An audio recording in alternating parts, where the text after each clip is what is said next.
Life moves pretty fast. You don't stop and look around once in a while, you could miss the nice guys on business. I'll have what the nice guys on business are having. Running a business is hard. Being a business leader is even harder. The nice guys bring in top industry pros to help your business prosper in a tough world. Get real advice from real people to get you real results today. Now it's time for the Nice Guys on Business. Here's your hosts, Doug Sandler and Strickland Bonner. So Nice Guy Community, Chris Yonker and his team work with companies big and small, as well as high achievers, including executives, entrepreneurs, and celebrities, to get some clarity on what they really want, and then make the strategy and the behavior shifts to get them there. He comes to our podcast as a fellow podcaster since 2020, I think December of 2020, as host of The Secret Thoughts of CEOs. His message and the messages of his guests hits a home run for me. And if you're facing crossroads in your business, this episode will impact you as his message has impacted me. Chris, welcome to the Nice Guys on Business podcast. Thank you. Thank you for having me here. I appreciate it very much. Hey, I love having you here, man. And it's, I keep sharing this over and over again because it's very rare that I actually connect with another podcaster that has a message that's compelling enough for me to want to listen more than one or two episodes, because how many podcasts have started in the last, since the pandemic started? Know. I wouldn't even bother to try to figure that out. Yeah. So I went over to Apple and I started doing a search of podcasters that are pretty prolific. I mean, you guys, you've created podcasts since 2020, and I think, you got past Podfade, which is episode 10. I think you're somewhere around episode 60 now, or somewhere around there. I think that sounds right. Yeah. So take me through, if you would, some of the early stage of your career when you realized that maybe coaching and mentoring others was really what your gift is to the world. Yeah. Right on. So, I worked at corporate America. I worked at 3M. Had a great career there. Started there out of college, and I thought I was going to climb the corporate ladder. Like that was my jam. I had a pension, and so I'm just doing the thing.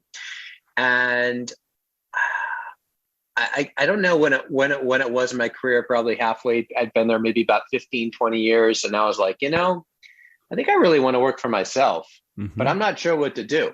So I started looking at what if what can I do? Like, what can I? And so I did a software startup with some family members. I was pursuing also. I had about 2 or 3 different entrepreneurial endeavors of things that, and quite frankly, I think part of the problem is that I was focused on the outcome of what I wanted to create. I was like, well, how can I create a bunch of money and have and then be good? Do you know what I'm saying? Like, I wasn't looking for something I love doing. I was looking for the result of something that could get me to where I wanted to go. I was studying Robert Kiyosaki. I was reading 4-Hour Work Week, but Tim Ferriss, and I'm like, all right, what do we invest in real estate? Like, what do we got to do here? And because I wanted the freedom and I wanted the autonomy, and then I had that movie running, and I kept hitting the wall because, quite frankly, I think no matter what it is that we do, we better love what we do, and we better be using our gifts and our talents when we do it. Like that's just the jam. And sometimes I run into entrepreneurs that are like, get involved with something because they love the idea of the outcome of that thing, but they're a slave to whatever it is, and they never really love it. And I always tell people, like, hey, if you're going to do something, you better love what you're doing. Because if you don't, you're going to quit, because it's going to suck at some point and it's going to be hard at some point, and you better have the drive to get through those times. So I was mentoring and coaching people well into my career, doing a lot of that at 3M, and I didn't realize it was a gift because it was so easy. I think when things come easy to us, we take them for granted. Yes. And when I hired my own first coach, he's like, dude, you should be coaching people. I'm like, what? No, that's not no big deal. I'm doing this or that. And so he helped me realize that. And then it led to some other friends had come to me, and I said, okay, well, just pay me a couple $100 a month and I'll give you advice. I mean, what the hell? And so I started doing some of that. And then it led to executive coaching about 12 years ago. And then, which is interesting, I started my business on my own 10 years ago, but at that time I was still with 3M. And so I'm basically building a consulting coaching practice while I'm at W2. Yeah. And in sales, and I was in a pretty decent sales position. And I'll tell you, I met or exceeded expectations every year I was with a company, all the way till when I left. And I was still able to build a multiple six-figure business while I was still, had a six-figure job.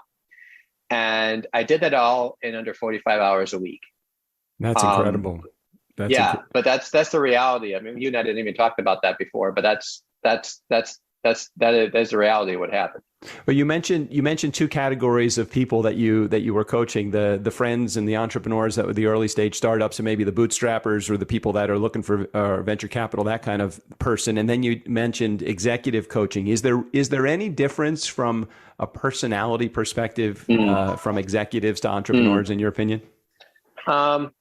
Typically now, like all the people I work with, and I gotta be careful saying executives because, they're CEOs, but they own their own businesses. I mean, I'd say 95% of all my clients own their family businesses. They own their own companies, or decent sized companies, but these are, and with exception. So there is a difference. If you're working with someone who's in a company, working for a company, there's a little bit of different mentality because they're serving the whatever, the board, or if it's publicly held, or they're trying to make the stockholders happy.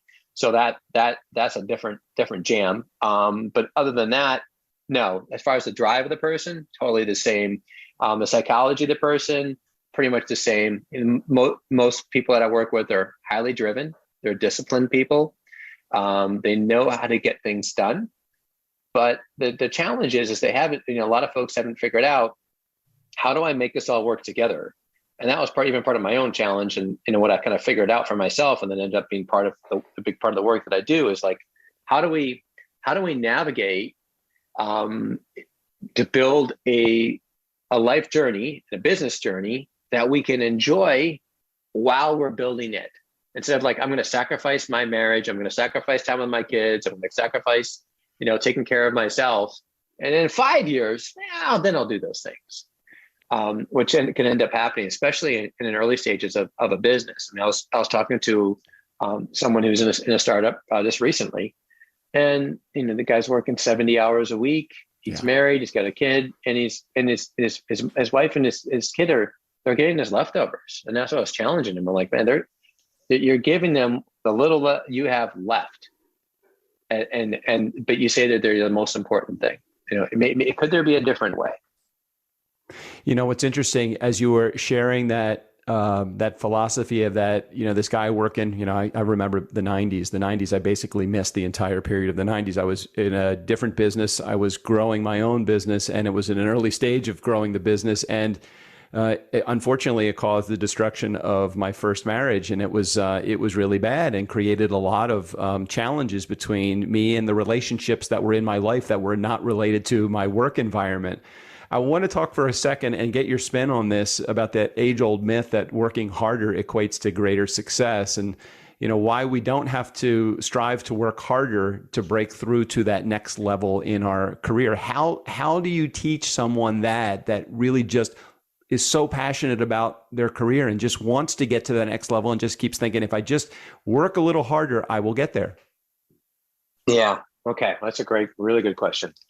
So this is all psychologically driven, right? So I must work hard to have an outcome is a paradigm. A paradigm is a belief. It's something that we've chosen as true. And then we operate our worlds as if it's reality. But the fact of the matter is, if that were always true, if it were like a universal situation, then it would be true all the time. So we have to first believe that that's a possibility, that that's not always true all the time. I believe that we all must be challenged. I believe we also must go through challenges in order to grow and to get to where we want to go. I believe there is going to be effort. And I also believe that at times we'll probably struggle. Now, it doesn't mean we're looking for it, but it's going to happen. And we need to know that as soon as we set a goal and a vision and a dream and we start going down that road, there will be a level of chaos that will develop. It just happens. We have to realize this is this is part of the process. Yeah. When I start working with someone one-on-one, one of my jobs is to figure out, well, when's this person going to quit if they quit? What's their pattern? So I can help them be prepared when they hit the terror barrier, when they hit a wall, when they hit like, holy crap, like this is like whatever it is, because something's going to happen. And it's how we navigate that it makes the difference.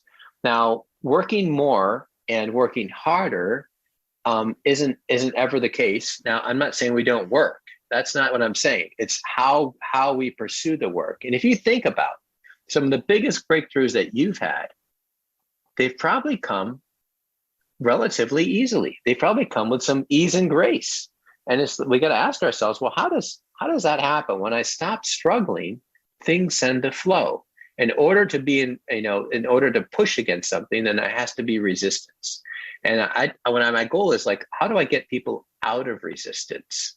How do I get someone to a place where, David Hawkins did a bunch of work around this, and there's a book he wrote called The Power versus Force, which is really very interesting. And he wrote another one called Letting Go. And Hawkins talked about the idea of when you're forcing something and trying to push through something, that all the energy that's being leveraged and utilized, and there's a better way, that it's an easier way in pursuing something. So I think the first order of business is to believe that you can get somewhere without working harder and working more. And yes, smarter is absolutely essential. But that if you don't own the paradigm, and I'll share a quick story on this. Yeah. Can I share a quick story on Absolutely. this topic? Sure, Okay. Chris, go. So I had an entrepreneur. We're working on basically replacing himself in his business, so he didn't have to be doing all the things he was doing as a CEO. And so we did that. I mean, it's pretty functional. Like you figure out, what are you doing, and how do we make you insignificant to the business? I mean, it's a little bit of it's a process. It right? is an exercise I have been through. Yeah. We've successfully done that for me. Yeah, good for you. So how do I make you insignificant to business? And so we did that. And the challenge was, though, is that in the short order, I'm talking to someone on the leadership team. He's back in these operational meetings, and not only is he back in them, he's digging in and stirring things up and causing kind of problems. And so I had a conversation with him, like, what's going on? And he tells me what's going on. And it was a story about why he had to do it. Now, we got to realize that we will always make stories to justify our behavior and our thinking, so we can stay the same, so we can stay safe, so we can stay stuck. It's our subconscious mind wants to keep us where we are typically. And so I said, well, what if I said, let me ask you a different question. I said, what do you believe about success? If you had to give a high school talk on success, what would you say? He said, well, I believe that you have to work hard, that you struggle, and then you have a breakthrough, and then you have success. And I said, okay. And I said, do you always have to work hard and struggle? And he said, yes. I said, how do you know? Because I've never known any other way. And I'm like, interesting. I said, so what if you didn't have to? Like, what would that mean? He said, well, if I got success, I didn't have to struggle, then I wouldn't deserve it. And I'm like, whoa. So we had to address that, because the fact of the matter was, he was always going to create problems and then have to struggle, because if his success was coming easy, which it was a new situation for him. It was a new, and we had to work on the paradigm. It's like, if you don't work at the level of thinking that's driving behavior, it's like driving the car with a emergency brake 2 clicks on, and then you're just trying to give it more gas. I just give it more gas. If I just push the accelerator down harder, I can get to where I want to go. Back in 2019, my partner and I, we own a company called Turnkey Podcast Productions, and my partner and I, I've shared this story many times, so I'll give you the abridged version so you can hear it, and I'll save my audience from having to hear the whole story again. 2019, as a part of our goals for the year, we decided that we were going to only do the stuff that was in, as Gay Hendricks would call, your zone of genius from the Big Leap. And that meant for him, he was going to deal with systems and systems processing and development. And I was going to do everything that related to relationships and selling, the stuff that I really love to do with the company. and I was going to eliminate all things like spreadsheets and accounting and all the stuff that really dragged me through the muck of our company. And he was going to stay out of stuff like social media and marketing and selling and all the stuff that he was miserable with. We reduced our hours probably from 60 hours a week down to what we had as our goal was 12 hours, but I would say somewhere around 15 hours a week, each of us running our business. We actually, that year and every year since then, we have become more successful, or the business has grown as a direct result of us hiring people to do the shit that we didn't want to do. Right. So I completely can relate to you saying, that look, you got to stay within that stuff that's your passion, the stuff that you really love, the stuff that really serves you. But I also understand your clients' feeling of, God, if I just got back in that meeting, I'm sure I could make things even better.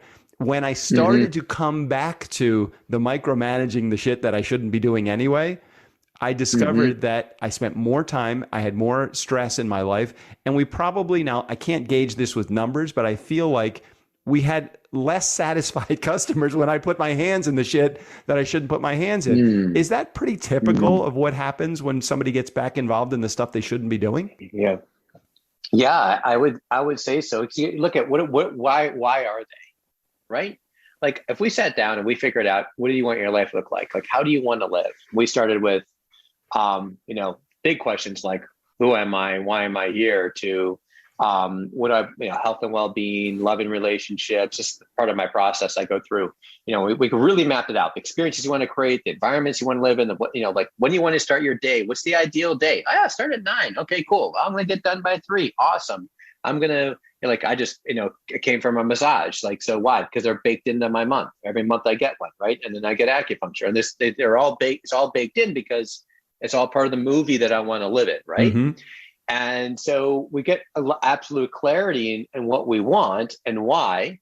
And here's the key, though. We've got to do it from a place, though. We're not trying to drive and heal or solve for our dysfunction within our business. And that's where things can kind of get insidious. Like if I have to drive my level of significance from solving a problem for someone else, and I can't feel good unless I solve problems, then I got to go out and find problems or create problems. You see what I'm saying? Yeah. So I'm looking to get under that current and find out, what's driving the behavior. And for entrepreneurs and high achievers, what I found is it's typically one of 3 things. It's either A, I want to be number one. B, I want to have power or authority. Or C, I want to be known. I want to be in this certain circle. And each of these 3 things are drivers for entrepreneurs and really can drive people to be very successful. But the problem is later on, when you want more joy, happiness, fulfillment, and peace, you can't figure out why you can't get it. And the reason is because you extrinsically driven yourself to drive conditions that you don't always have control over all the time. And so my goal is with folks is like, hey, I think having a drive is really important and we need to have one, but let's find a way to recalibrate what that looks like. So we're not trying to do something tied to our ego. Like I had an entrepreneur that was going to sell his business and it was for tens of millions of dollars. And it's like, okay, so I'm just gonna throw a number out and say he's gonna sell it for 40 million. And he's like, maybe I should keep it. And I'm like, okay, why? And he said, well, because I believe if I held it for 5 more years, I can get 60. And I'm like, well, how much do you really need though? Like, I'm not here to judge that, right? Right. And he heard it because part of our work, he figured out his number. He had what he needed. And it was his ego. He was afraid that he'd be the guy that could say, I sold my business for X, but then, I'll meet the guy who sold it for 60 or 70 or 80, and then I want to, I don't want to be the guy that could have got more. Isn't that interesting? Yeah, that's so interesting. But it is so entrepreneurial in his way of thinking, and so I-centered in his way of thinking as well. But I appreciate the answer and you putting him on at least on track to understand or to reflect back to him the words that he was saying. So those that are in our Nice Guy community, if you want to get a little bit more information about what Chris does and how he does it, and if you want to actually build your life by design, architecting the life of your dreams, I would say probably a really good place to start. We'll make sure we put a link in the show notes for this, but Chris has got a free vision workbook. And we'll put the link in there because if I say greatestyearsofyourlife.com, you're going to ask me about how to spell it and all that stuff. And Nice Guy Community, just go over to the show notes. It's right in there. Can you maybe give a little information about what's in that that vision workbook? And then I want to get back into some of these questions that I have. Yeah. So it's basically, in essence, it's an orientation, and it's basically a process to build a compass to navigate your future. I mean, we spend more time planning a vacation, right, than we do our lives. And why wouldn't you want to plan and go through the mindset, the psychology, the strategies, all the pieces to really construct a really good, clear 360 vision? And there's questions in there to answer. And I'm actually also building this right now in a format that will be delivered electronically too for people that want to go through the exercises. So nice, very cool. Hey, tell me a little bit about, speaking of like creating your vision, can you, or someone's vision that is coming to you, can you share maybe to put this in real world for somebody that might be listening to the show and saying, well, I'll download the doc because Chris is on the show and I listen to the show and I trust what Doug has to say and all that. But I really would love to know, like, what are some of the symptoms that you see from the people that that own their own business that are trying to figure out all of this North Star or figuring out their vision? Yeah. Good question. One is they're not feeding the relationships. They're loving relationships. So they have a significant other, and there's just, you can't replace quality time in a family with a loving relationship or with the kids. So looking at what are my relationships like at home, and I'm assuming that they matter for most people, then, am I really congruent? And are they getting my leftovers? It's my family, and, it's my spouse. Are they getting the little that's left for me each week? The other thing I can think about too is, like, can you go away? Now, if you're a startup, I get it. Okay. Like, you're brand new, but still, the question still is can you go away and take off a week or 2 weeks and just totally, we were just in Grand Cayman a couple weeks ago. I didn't do any email. I wasn't on my phone. I unplugged. I just spent time with my family. I am totally, why? Because I was there to be on vacation, to be with my family, and I'm going to be fully present. So can you be fully present? That's the other question. Can you be fully present when you're with your family, or are you thinking about work? And when you're at work, are you thinking about your family? That's something else to think about. I think health and wellness should be important for all of us, because if you don't have it, your life's not going to be so great.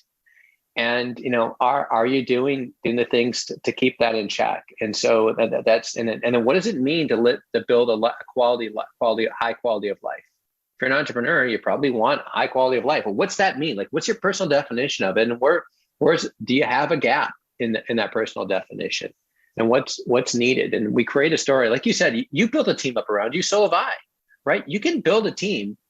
I mean, I read the 4-Hour Work Week, which I'm sure you've read. And I'm like, holy shit, I can outsource this. I mean, that's how I did. How do you think I did things at 3M? I'm like, all right, well, I need to hire an assistant right away. Boom, I did, right? And then I'm like, okay, I'm going to teach you how to do my expense account at 3M. I don't want to do that. I know, I understand, but I need to have it done, and I'm not doing it. It's a low value activity, and I hate it. So like, yep.